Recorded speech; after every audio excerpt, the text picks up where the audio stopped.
I'd like to welcome you to BeMoreNews.com, the news before the news, where we uncover the truth. We're talking with Dr. Claire Nelson from the Institute of Caribbean Studies. And I'm going to try this one more time. Wagwan. Is that a little better? I still suck. We have to give you some home training. Some home training. That'll work. Bring you back to Jamaica on vacation with me and immerse you. But I love Jamaica. I went up in the hills. I left the tourists. My friend stayed on a resort. Yes. I said, no, we must go up in the mountains. Yes. That was a wise thing to do. Yeah, to learn the people, the culture, pineapples, fruit everywhere. I even met the German Jamaicans. Yes, and that's in Westmoreland. Yes. Yes. I was way up in That's there. far, they're a very isolated part. Yes. Yeah, so first of all, a special thank you to Roderica Applewhite, Director of Black Media here at the White House. What are we doing here today at the White House? Today we are doing a very special, the first time ever, Afro-Caribbean outreach effort of the White House Office of Public Engagement to, recognize that African American history, Black history, is not just the history of African Americans who were born here and whose great-grandparents were born here. It recognizes that people of African descent from the Caribbean are intricately linked with people of African descent in the U.S. And as a matter of fact, I'd like to think that it's the work that comes out of what we've been doing in promoting and advocating and building the Caribbean American Heritage Month movement, which is June every year since 2006 rather, that this has helped to educate all of us about the multicultural nature of Black America. So it's a beautiful thing that this Biden White House understands the significance of Black history, especially this day and time. So what will we see today? Well, before we say, let me just respond to that. I definitely want to say yes because, Marcus Garvey talked about the people without a knowledge of their history, like a tree without roots.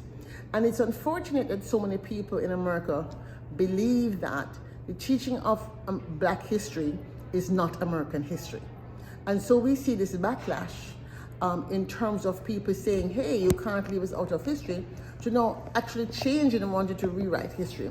So what the Biden White House is doing is very, very, very important because we have to dig deep and hold the line against the rewriting or the eradicating of history. He says history is written by the lion, right? And the people who get eaten don't know, but we know that our history is something that we carried us in our DNA.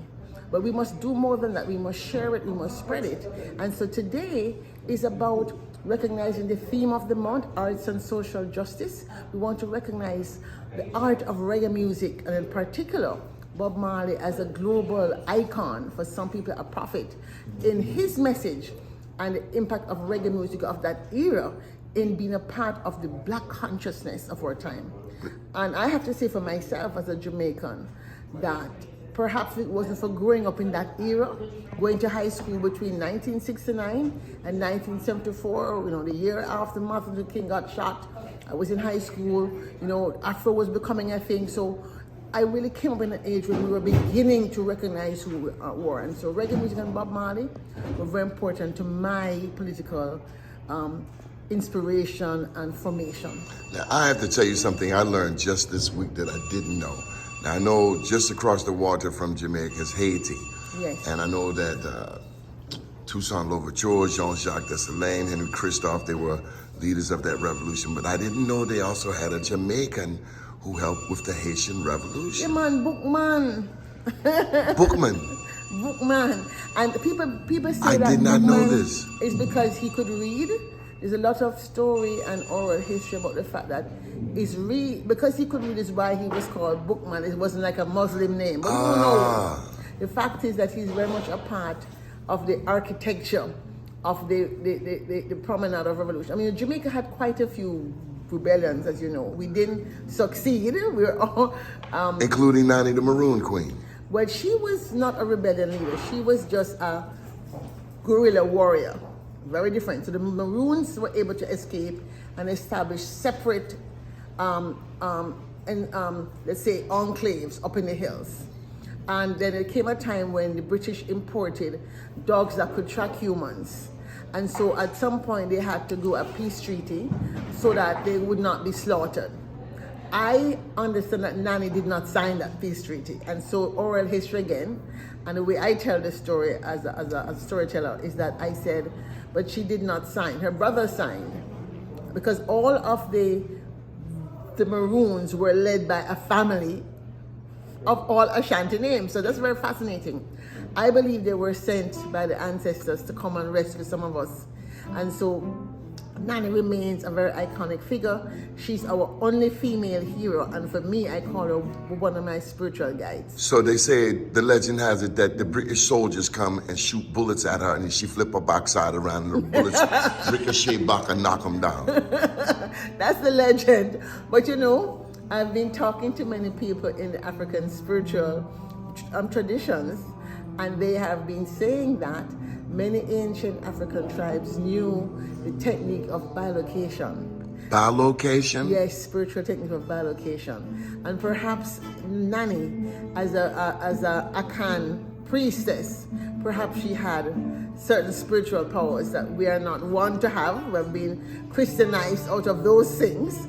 But I do believe she had some extra special gifts. Now, the Akan people, AKAN, they were out of West Africa, and they did not tolerate slavery, is my understanding. Right. So we had in Jamaica, when we look at the slave records and the ships, many ships came from that entire coast. So Nigeria, which is now Nigeria, and Ghana, Sierra Leone are some of the places, the tribes, the Fanti, Ashanti, Igbo, Ewe, and people who are students of linguistics talk about the language fragments. So me, I'm an engineer. I'm not an expert at any of this.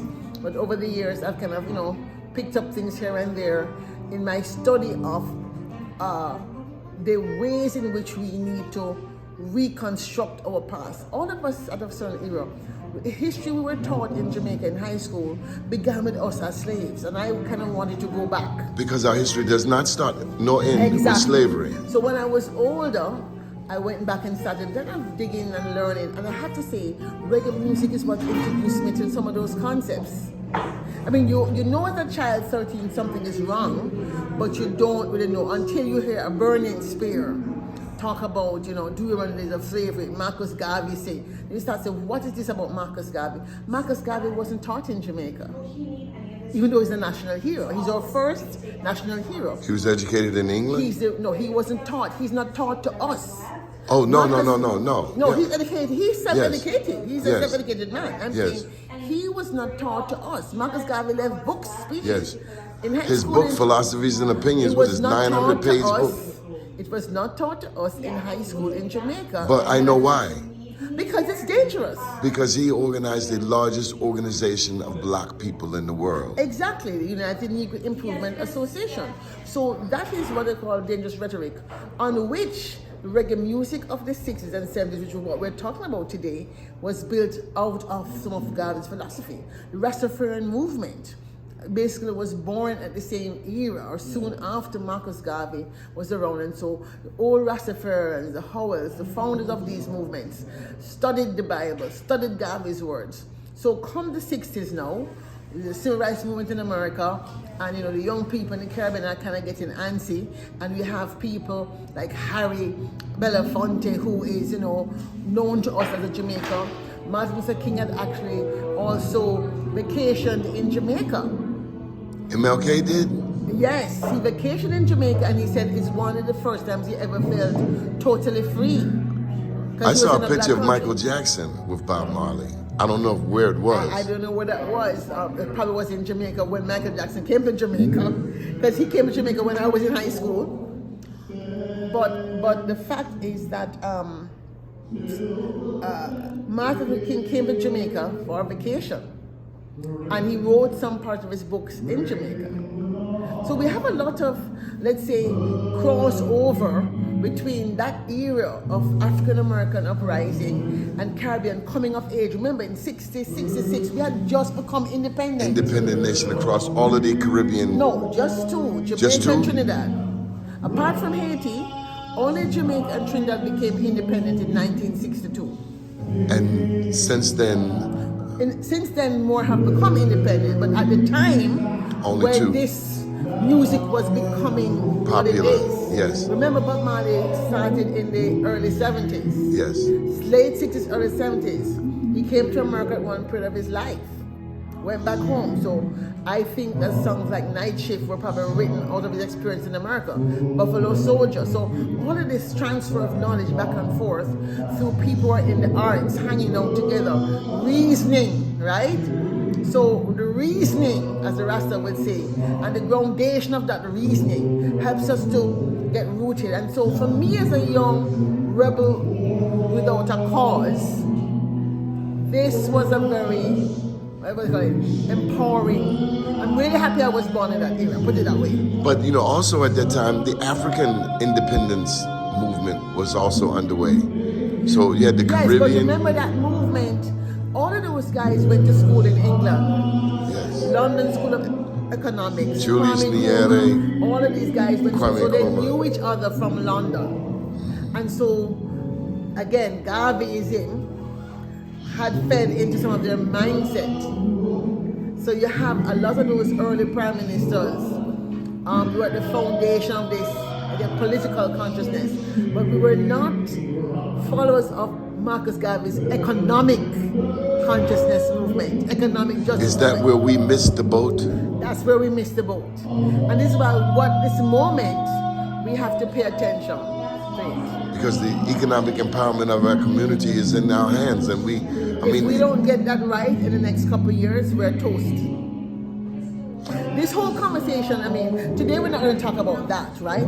But as somebody who is a futurist, I'm a futurist. I operate as a global futurist. I'm an engineer and I'm very active in the space agenda, right? Why did I pick that to do my quote-unquote new retreaded career? Because space is where everything is going to come from. I don't like the people digging up the moon. The Russians, the Chinese, I see these people on the moon, digging up the moon, bringing back samples. Tell them leave the moon alone. Well, we can't necessarily do that at this point. Even America is going to be digging up the moon, right? America is the leader of the Artemis Accords.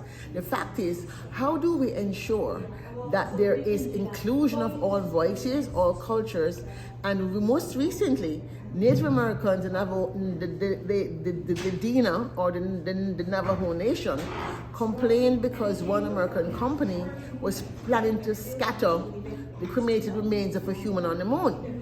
And they protested, and the company said, well, we don't care what you think.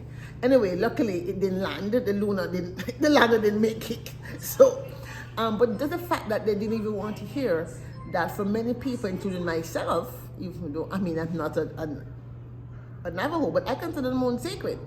So yes, I think people can live there, people can go and study it, but we certainly ought to be treated like it's a wasteland with nothing, and you just go and throw remains and think it's sexy and make money. I mean, there's a lack of reverence and awe for God's creation. And that's part of what Black history is about, grounding us in the knowledge that we had knowledge before. So when we go to these tables, we don't believe that humanity's entry into space started when Apollo landed on the moon. Every African tribe has a word for the moon. They navigated, they hunted, they gathered by the moon, they planted by the moon. And so part of my work is in also informing that, and we really want to see right now as we go forward, that link with the AU, the Caribbean, the fact that the African Union has called the American diaspora, the sixth constituent of Africa, we have an opportunity to return, not as, mendicants, not as senior, but as partners in a collective search for the future of an African worldview. I have to ask you just one last question. How important is it for our people to come out and vote? I think a democracy is only as good as the people, the citizens, make it. And too many of us take the fact we live in a democracy for granted. So they think that, well, if I don't vote, somebody else will, or I don't like either candidate, so I'm not going to vote. And so we're not having the numbers, even if the voter turnout percentage compared to the population is not what it should be for an intelligent, educated people. Certainly for this era, we have to have not just an emotional response to the vote, we have to have a considered, intellectual response where we vote at the local level, first of all, to ensure we're looking at the long-term sustainability of our states. We want to make sure we have food security, water security. We have to address issues of homelessness. We have to look for what is the future we want for workplace. How are we going to treat with AI and the automation of jobs that Ray and Shay used to have at McDonald's when it's now automated? We really have to think about those local things and learn, for example, from what Oregon and New Jersey do, where they don't have people pump gas for themselves. They keep those jobs to find jobs for people who don't have skills. That's number one. Number two, we have to be an educated voter so that we're able to shape the narrative of the people who, once they get in office. So people think you vote and it's enough. Beyond the vote, you must be active in the conversation, the ongoing dialogue. So we don't have school boards that then vote against Black history. To come bring it back to today, we want to make sure that this is an opportunity for Caribbean people in cities like New York and South Florida. Well, New York I'm not too worried about. But certainly, I have been a little bit surprised by the silence of my Caribbean brothers and sisters who operate in so many high seats in South Florida and the lack of their response to the issue on Black history being taught in the schools. And it's appalling. Right, so it's not just about voting and then getting a job and sitting down there. We using want to their make position. Sure that we vote, but we also hold our people to task. So all of those people, if this goes to people in Broward County, if the Caribbean community runs that county, all right, Fort Lauderdale City, Lauderdale Lakes, and yes, I'm talking to you, you know who you are. I am surprised that I haven't even seen even an email with a statement saying this is deplorable, that the fact that Black history... And we should not be afraid. So if you control the city council, the city and the county in this county, and you are of Caribbean heritage and you feel, oh, this is Black history, is not my history, because you think you're an immigrant, wake up and smell the coffee, my sister and my brother, because you're in America now, your children are born here, and your grandchildren are born here, and your great-grandchildren are probably born here unless you decide to move to Ghana. So we better get ready, right? And as Bob Marley said, get up, stand up, right? Don't give up the fight. Don't give up the fight. How can people stay in touch with you, follow your work, Dr. Nelson? You can follow my work. I'm at the Institute of Caribbean Studies. We're on LinkedIn. That's the easiest place to find us. Institute of Caribbean Studies based in Washington, D.C. Follow us, follow our work, and I look forward to getting more opportunities for conversation with you from Baltimore. Yes, ma'am. Thank you very much. Keep watching BeMoreNews.com, the news before the news, where we uncover the truth.